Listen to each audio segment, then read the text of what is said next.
They'd be tied with ropes and dragged under the ship's hull. As they were pulled beneath the boat, sharp barnacles and rough wood scraped against their skin, causing deep cuts and bleeding. The salt water worsened the pain, stinging the open wounds. If the sailor wasn't pulled out quick enough, there was a high risk of drowning before reaching the other side. If they did manage to survive, it just meant they were ready for round 2.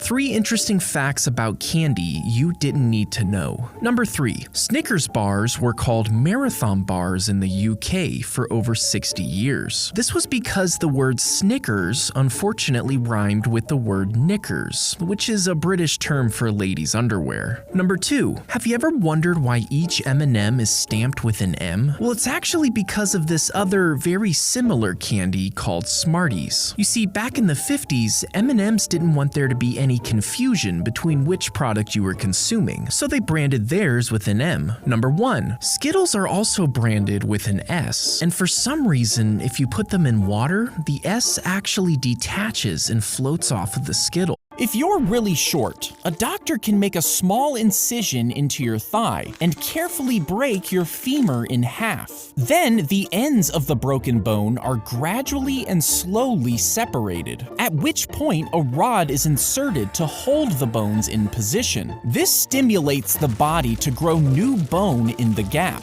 inching you up over time. Soft tissues like muscles and nerves also grow to accommodate the increased length. Once everything has hardened and strengthened, you'll be a taller version of your old self. If you touch a cactus, you'll probably get the spines stuck in your skin. And if you try to pull them out, you can actually break them off in your flesh because they're so fragile. So instead, you should apply a layer of glue over the area. Once it is dried, quickly peel it off in a smooth motion. This will pull out the spines evenly, causing them to stay intact. If you're stuck in a water slide that's filling up with water, most people think they should try to climb back up. But the slippery surface makes this nearly impossible. Instead, focus on staying calm and try to create space for air by tilting your head back. If water keeps rising, use your hands to push yourself forward. If you can't move, brace yourself as the water fills the slide entirely. Once the pressure equalizes, you may be able to push forward and float to safety.